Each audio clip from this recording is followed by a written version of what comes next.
Saludos amigos, aquí estamos con una nueva entrega de consulta participativa, contentos de poder compartir con ustedes el domingo a esta hora donde la familia se reúne, se comparte y se almuerza. Saben ustedes que transmitimos a través de Carivisión, canales 26 de Claro, Altiz, 22 de Astel, y que estamos en todas las redes sociales. Estamos en nuestro canal de YouTube, Consulta Participativa, al que le pedimos, vaya a YouTube, active la campanita y suscríbase a nuestro canal para que reciba todo el contenido de Consulta Participativa de manera especial. También amigos, estamos en Instagram como Ricardo Pelman, todo juntito. Estamos en nuestra dirección electrónica, consultaparticipativa@gmail.com, y en Twitter, @consultapar. También amigos, estamos en Facebook como Consulta Participativa, y en este momento estamos en la web a través de carivisión.online. Amigos, y nuestro número de contacto, nuestro número de WhatsApp, 809-769-4500. Escríbanos, contáctenos a través de WhatsApp, háganos su pregunta y sugerencia en lo relativo a contenido e invitados que seguro le complaceremos. Agradecemos como siempre a todos ustedes amigos televidentes que nos dedican su atención en día domingo a esta hora del mediodía, y a todos los amigos televidentes que nos sintonizan allende los mares. Nosotros vamos a una pequeña pausa y retornamos de inmediato con nuestros comentarios.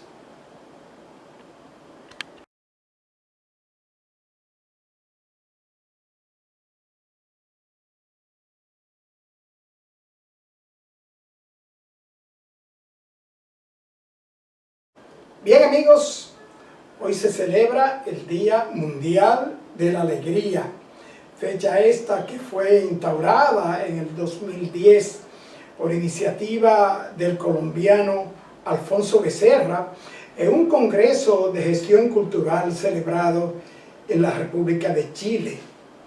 En un principio esta fecha era conmemorada por al menos 14 países del mundo, incluido Chile, Brasil, Argentina, entre otros, y hoy día se celebra universalmente.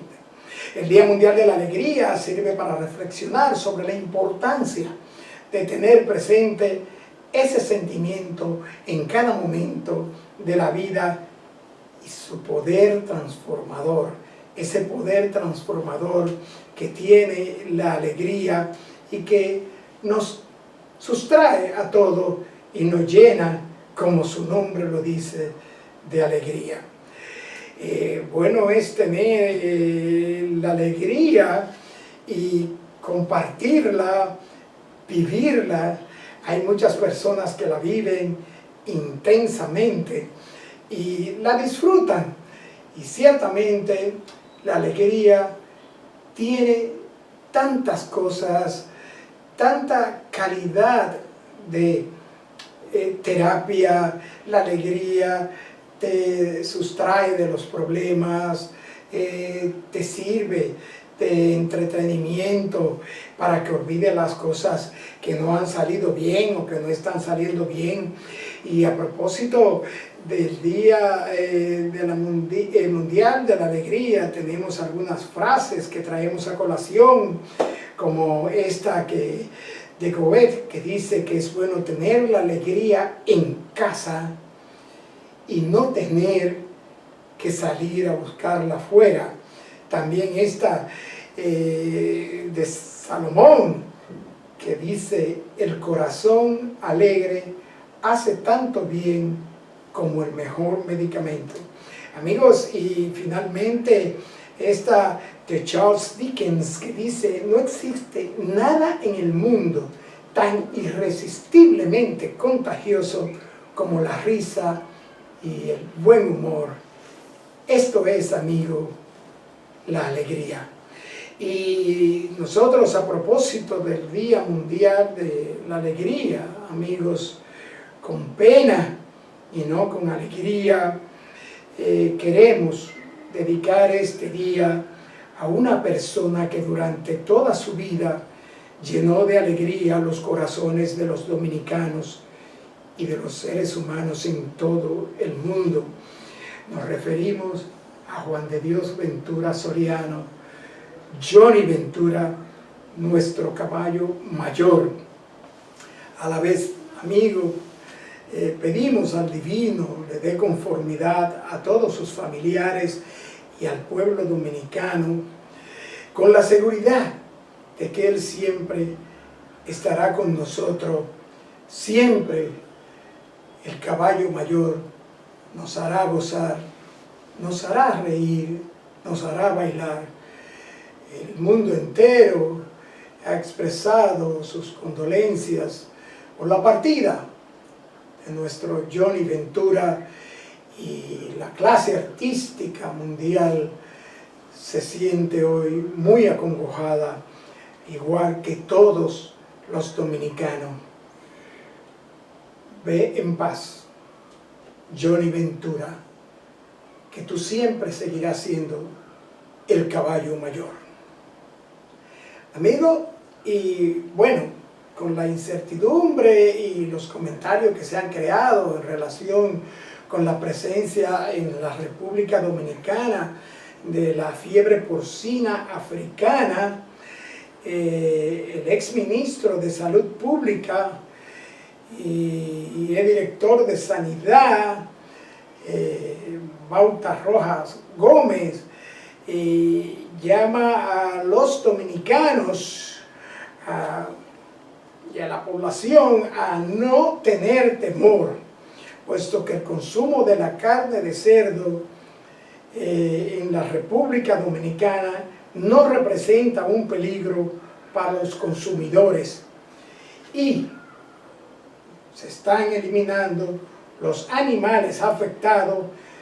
Y aunque esto está sucediendo, asegura el exministro que esto no producirá escasez ni afectará a los mercados.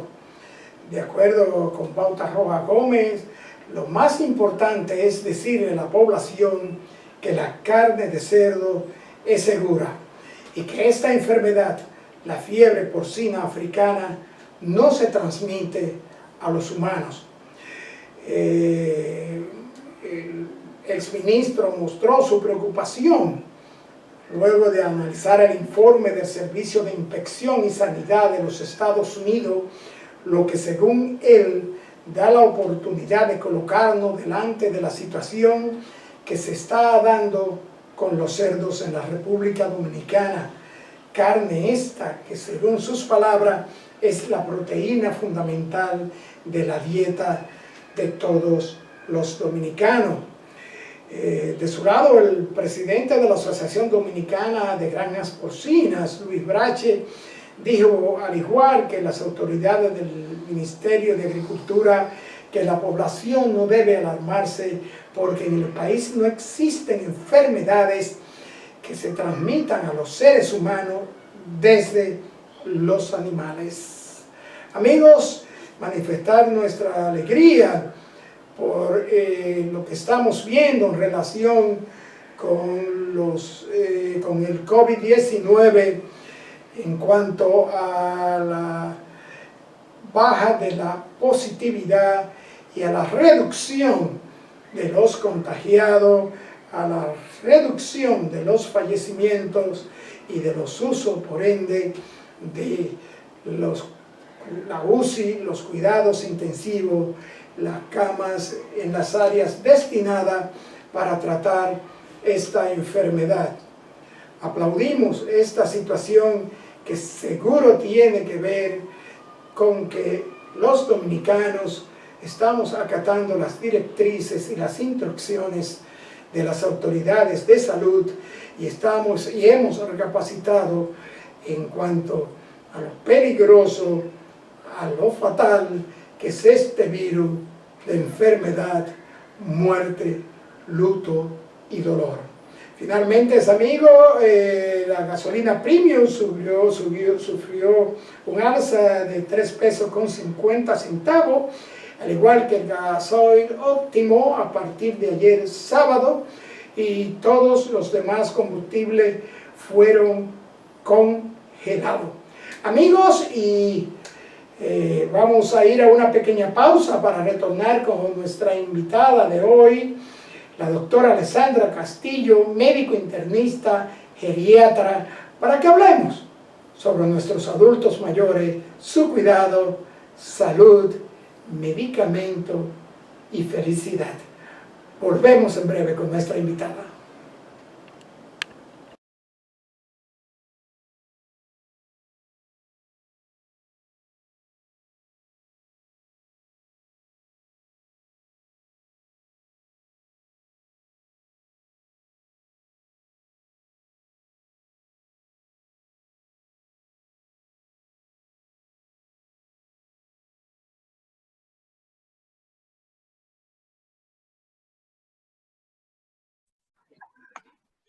Bien, amigos televidentes, como les decía, hoy tenemos el grato placer de contar con la presencia de la doctora Alessandra Castillo, joven profesional de la medicina dominicana, de estas joyas que a nosotros nos gusta traer para que hable con ustedes. Bienvenido a Consulta Participativa, doctora Alessandra Castillo.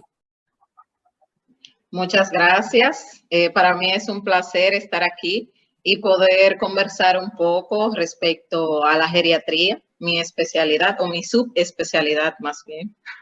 Sí, doctora, porque por ahí tenemos la información de que usted es médico internista, geriatra y gerontólogo. O sea que así es. Los temas que vamos a tratar son temas tan especiales porque se trata mayormente de nuestros envejecientes. Y vamos a arrancar de una vez, doctora. Doctora. Así es. ¿Cuáles son las especialidades, las patologías que trata la geriatría? La geriatría como tal es la parte de la medicina que se va a encargar de aquellas enfermedades específicas o que se presentan de manera específica en el envejeciente. Son enfermedades especiales porque solamente se dan en este grupo en este grupo etario. Entonces, estas enfermedades, en primer lugar, están los síndromes geriátricos. Los síndromes geriátricos son un conjunto de enfermedades o de patologías propias del envejeciente o más frecuente a esta edad. Entre estas podemos mencionar algunas, como son la inmovilidad, la inestabilidad y las caídas, la incontinencia urinaria y fecal también, la demencia, el síndrome confusional agudo, las infecciones, la desnutrición, la iatrogenia, en fin, son un conjunto de enfermedades que pueden presentarse en el envejeciente solamente. También están aquellas enfermedades mentales, por ejemplo, una muy frecuente, el Alzheimer como tal, Parkinson, o sea, son un conjunto de enfermedades que por sistemas el envejeciente puede presentar. Doctora, hablando de esos síndromes y de la envejeciente, médicamente, ¿cuándo es que podemos decir que una persona es envejeciente y cuándo esta persona envejeciente debe asistir al geriatra? Porque sabemos que las personas envejecientes cuando llegan a X edad ya vienen teniendo su atención, su médico de cabecera, su cardiólogo, yo tengo mi neurólogo, yo tengo mi proctólogo. ¿Cuándo es que el envejeciente tiene o debe asistir específicamente al geriatra para el tratamiento de sus dolencias? Importantísima pregunta, porque el envejeciente o la persona envejeciente debe acudir a partir de los 60 años a su consulta geriátrica, no porque tenga una dolencia o una enfermedad. Lo ideal es que acuda a su chequeo de rutina a partir de los 60 años, porque la mejor medicina es la preventiva. Entonces, el geriatra como especialista encargado de identificar esas enfermedades que podrían aparecer en el envejeciente, puede de manera previa poder diagnosticarla o ayudar a evitar esas enfermedades que ya se presentan con el envejecimiento. Entonces, a partir de los 60 años es importante que se acuda a la visita con el geriatra.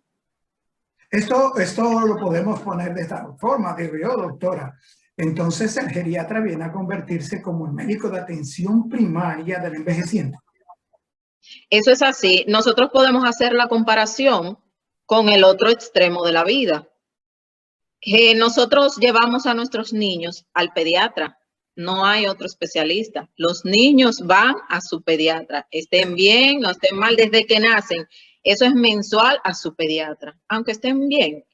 De igual forma debe ser con el envejeciente. A partir de los 60 años, acudir a su geriatra. No solamente cuando se tenga enfermedad, sino como consulta de seguimiento para que ese envejecimiento sea satisfactorio y funcional principalmente, porque es una cultura que debe crearse. El envejecimiento, a propósito, que es una denuncia en mis redes sociales, el envejecimiento no es una enfermedad. Para enero del 2022, la Organización Mundial de la Salud está proponiendo el envejecimiento como una enfermedad. Y eso es una cultura que hay que quitar. El envejecimiento es activo, es funcional, entonces debemos procurar para que esto ocurra, o sea, que el envejecimiento sea funcional.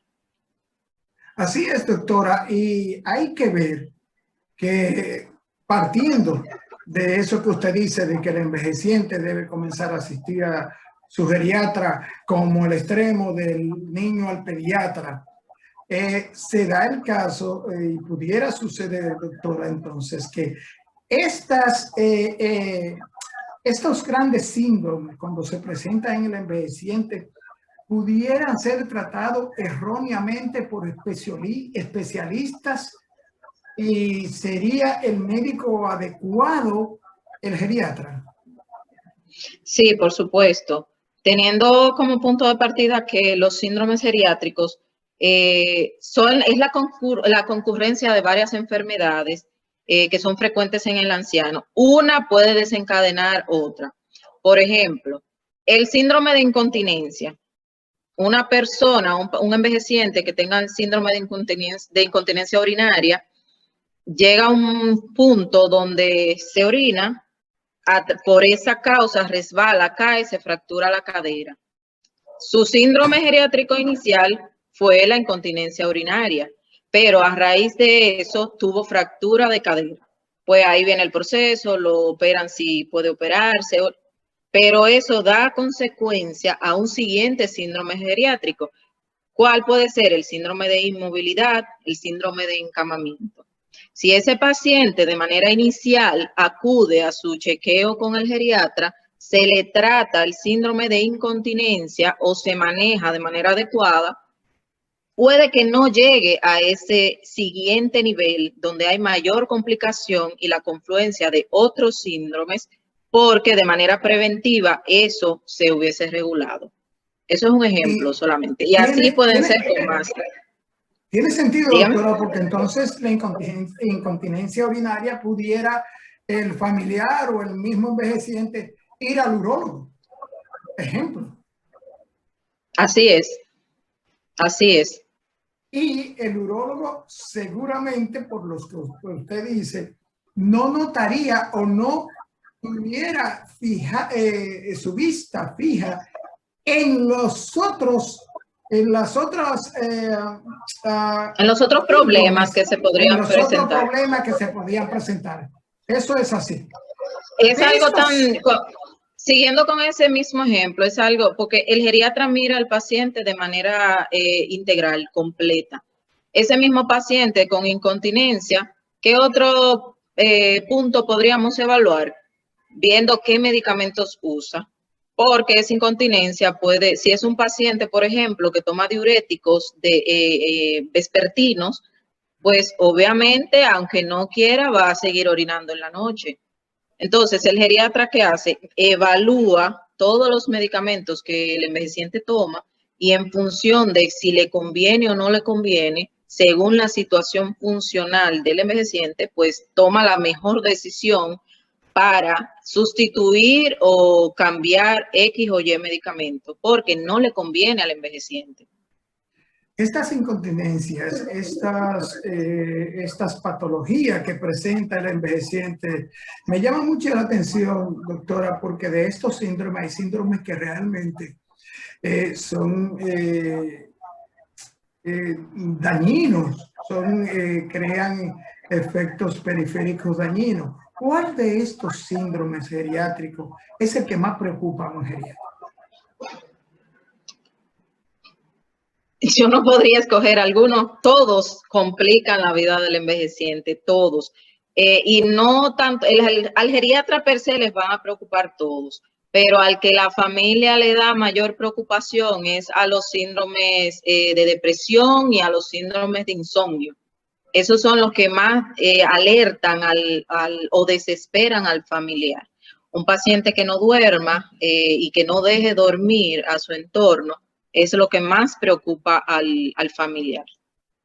O sea que ciertamente el paciente geriátrico, el paciente envejeciente, sabemos, y máxime luego que el envejeciente pasa de cierta edad, que el tratamiento es muy delicado, porque hay muchas cosas que se hacen con el envejeciente en materia de salud que son perjudiciales, ¿cierto, doctor? Así es. Y lo más importante es saber lo siguiente. Las enfermedades en el envejeciente no se manifiestan igual que en un paciente joven. En una enfermedad, en un envejeciente, siempre en cuanto a manifestaciones, la guía es esperar lo inesperado. Un paciente envejeciente con un infarto no se comporta como un paciente joven. Entonces puede pasar desapercibido una patología como esta que amerita un cuidado de emergencia. Entonces los envejecientes no se comportan o no manifiestan las enfermedades como la manifestaría un paciente joven, por lo que se debe siempre esperar lo inesperado para pensar en una enfermedad. No se va a manifestar como en una persona joven. Un paciente, por ejemplo, para hacerlo tangible, una simple infección de orina, el envejeciente no la va a manifestar como con ardor al orinar, no necesariamente. Solamente puede presentarlo como un insomnio. El paciente no puede dormir o el paciente está intranquilo, el paciente está agresivo. Eso es Alzheimer, de una vez dicen, o no, eso es demencia senil, que a propósito, la demencia senil no existe. Entonces, no es un diagnóstico, pero ese es otro punto. Entonces, siguiendo con la idea de la infección urinaria, ve como hay manifestaciones, y así son prácticamente todas las enfermedades en el envejeciente, se manifiesta diferente a un paciente joven. Entonces, el geriatra como tal está entrenado justamente para sospechar de todo, aunque el paciente no manifieste lo que los libros de pacientes jóvenes refieren. Por eso la importancia de que el geriatra valore al paciente por encima de los 60 años. Pregunta. El envejeciente padece un cáncer, el envejeciente tiene comorbilidades como tiene enfermedad de diabetes e hipertensión. Independientemente de estas tres patologías, de estas tres enfermedades que tiene el envejeciente, aún así debe el geriatra atender al envejeciente. A partir de los 60 años, independientemente de todas las comorbilidades que pueda tener, el médico de cabecera debe ser el geriatra. sigo con mis ejemplos, ¿verdad? Usted menciona la diabetes. Para mí, una diabetes, para mí como geriatra, una glicemia en 110 no es necesaria para un paciente envejeciente. Yo no puedo pretender que un paciente diabético de muchos años tenga una glicemia en 110 o procurar que su glicemia esté en 100 o 110 o que una hemoglobina glucosilada esté en 6. En un envejeciente, para mí eso no es importante. Más que un control metabólico estricto, hay que ver primero en conjunto todo el sistema de ese envejeciente para saber qué glicemia yo puedo aceptar como normal o buena y válida en ese paciente. Doctora, usted me está diciendo que después de cierta edad, pongamos 70 años, un paciente que presente en una analítica un valor de glicemia de 140, no podemos encasillarlo e inmediatamente decir, es diabético. No, habría que ver muchos factores y habría que descartar en primera instancia una infección que esté provocando que ese azúcar aumente. No necesariamente tiene que ser una glicemia alterada en un envejeciente. Y más, y si es un paciente con antecedentes de diabetes, yo no voy a esperar una glicemia en la línea, en el valor de referencia. Doctora, esa es una de las preocupaciones que tenemos de nuestros amigos televidentes. El asunto de un envejeciente que es hipertenso en una analítica de rutina de chequeo de salud, presentó glucosa en 155 e inmediatamente fue medicado con un medicamento metformina. Pero a este envejeciente también le estaban suministrando antihipertensivo, le pusieron metformina, él tenía problemas de incontinencia urinaria y según la amiga televidente que nos hizo la pregunta, este paciente sufrió un shock medicamentoso, doctora. ¿Es esto posible? Esto, después de la pausa, doctora.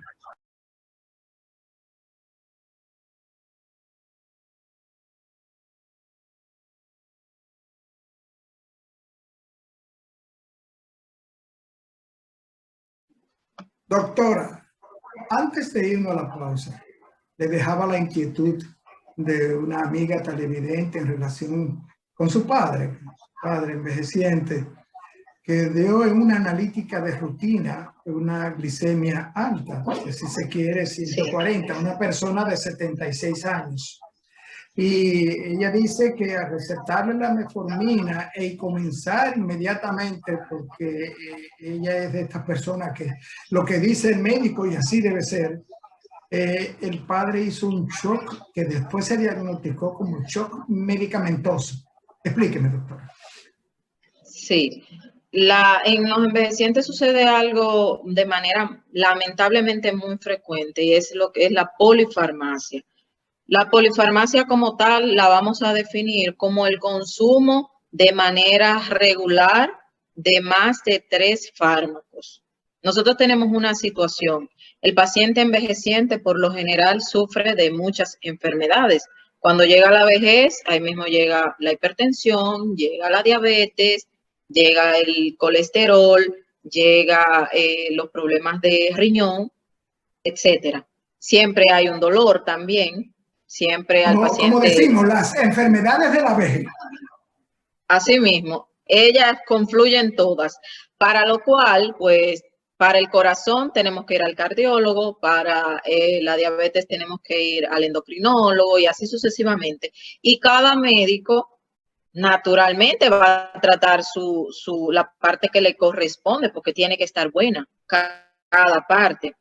Pero lamentablemente se llega a lo que es la polifarmacia. Como yo le decía, es el consumo de más de 3 fármacos de manera regular. Entonces, esto al envejeciente tiene unas consecuencias terribles. Físicamente, metabólicamente, le da mucho riesgo a desarrollar efectos adversos por la polimedicación.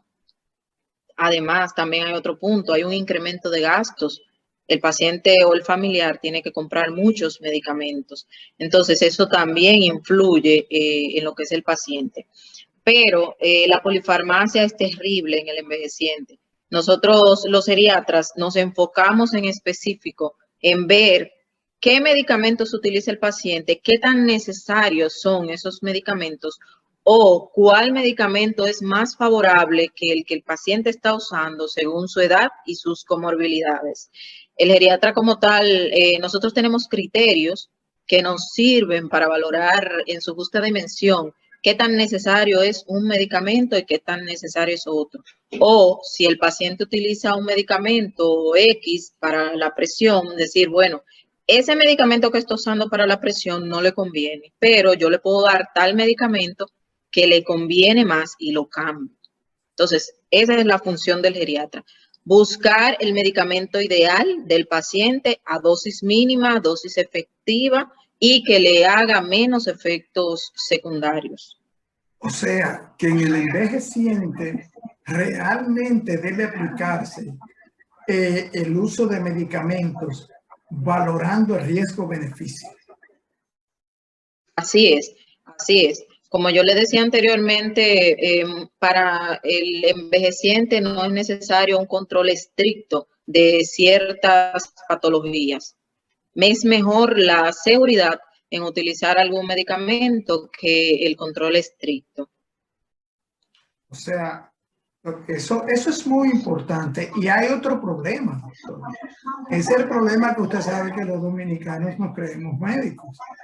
Y cuando tenemos nuestros viejitos, nuestros envejecientes, solemos, le hablo por experiencia muy cercana, ponernos a...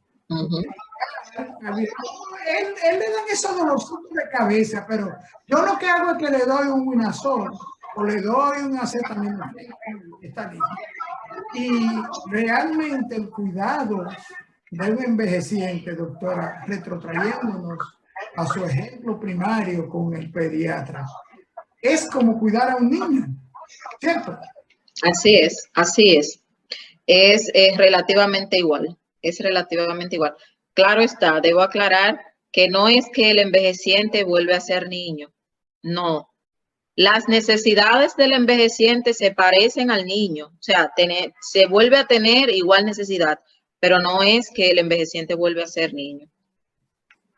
Doctora, el cuidado del envejeciente, ¿en qué manos debe estar? Porque hay una cantidad de anécdotas muy tristes con los envejecientes en ciertos servicios, en ciertos cuidadores.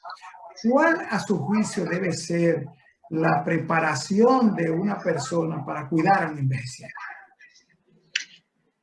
Lo ideal sería que fuese una persona entrenada para el cuidado de los pacientes, que sepa según lo que sufra el envejeciente, tratarlo.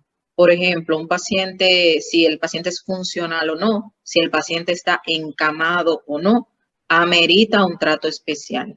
Entonces, una persona que sea entrenada en esta situación sería lo ideal.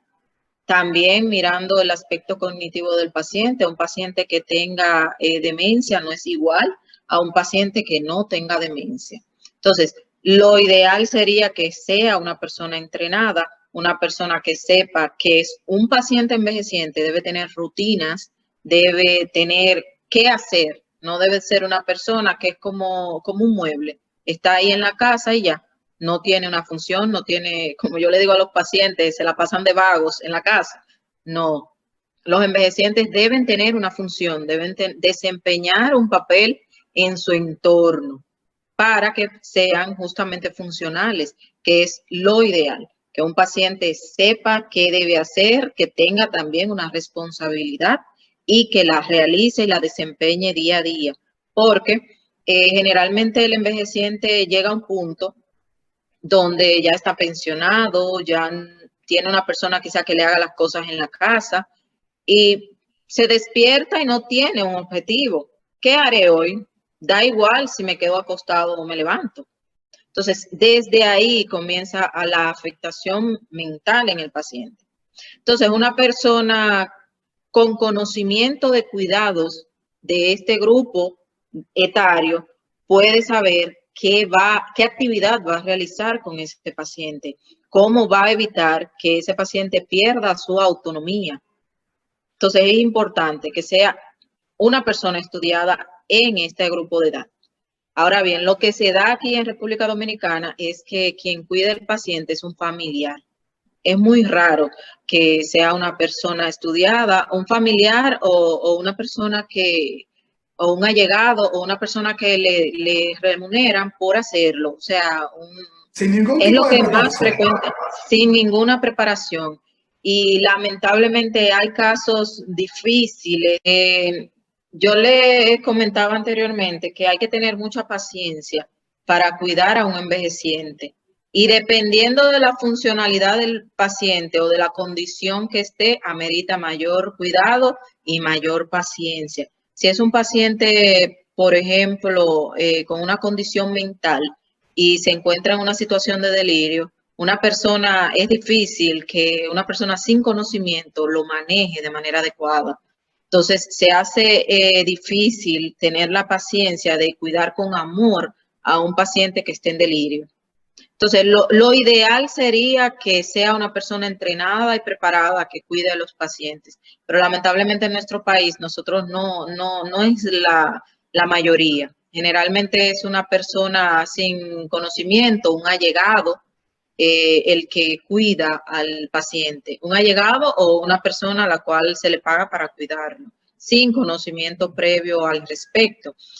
A la hora de nosotros, los geriatras, recibir ese paciente, podemos darnos cuenta si el paciente está siendo bien cuidado o mal cuidado, o si está siendo maltratado también, o maltratado físicamente, por ciertos hallazgos que valoramos también. Doctora, estamos en la época de la pandemia del COVID-19. Sé que en su especialidad es muy difícil el manejo de un envejeciente infectado. Díganos, ¿ha tenido usted experiencia con envejecientes afectados de COVID-19? Sí, así es. Sí, así es. En primera instancia, tomando una idea anterior, no se manifiesta igual en muchos de ellos que como lo describen los estudios que se han reportado sobre el COVID. Yo he tenido pacientes, por ejemplo, que la única manifestación es que de momento tenían decaimiento. Su único síntoma fue decaimiento, por ejemplo.